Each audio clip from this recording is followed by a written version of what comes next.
The 988 Suicide and Crisis Lifeline has been a critical resource for millions of people in need, including many in the LGBTQ+ community who turn to the hotline for specialized support. But now a proposed change in the federal budget could take away these essential services. KPRC2's Ricky Munoz has more on what is at risk and speaks with one Houston man who says the hotline helped him turn around his life.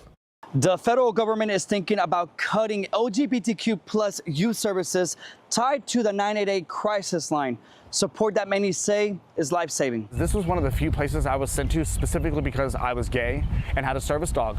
If it wasn't for those two things that went hand in hand, this was the only number that assisted me specifically with that. Still get in it. 3 years ago, Joe Gutierrez was in a crisis, isolated, alone, and on the edge. He called the 988 Suicide and Crisis Lifeline. For a point in my life where I needed that kind of assistance to reach out to them, I said, let me give it a shot.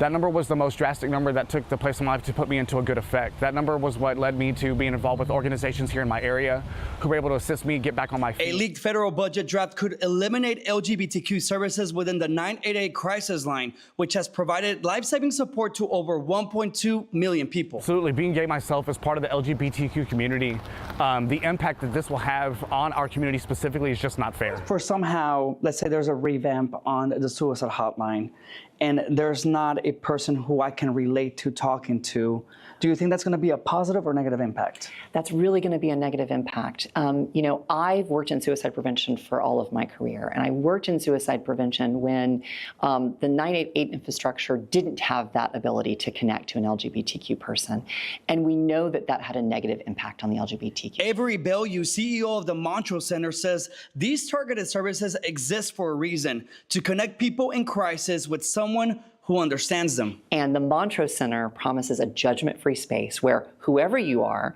and whatever issue you might be facing, we're here to provide support. For now, the LGBTQ+ services are still active on 988.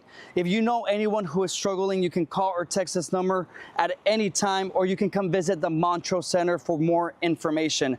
Reporting in Montrose, Ricky Munoz, KPRC 2 News.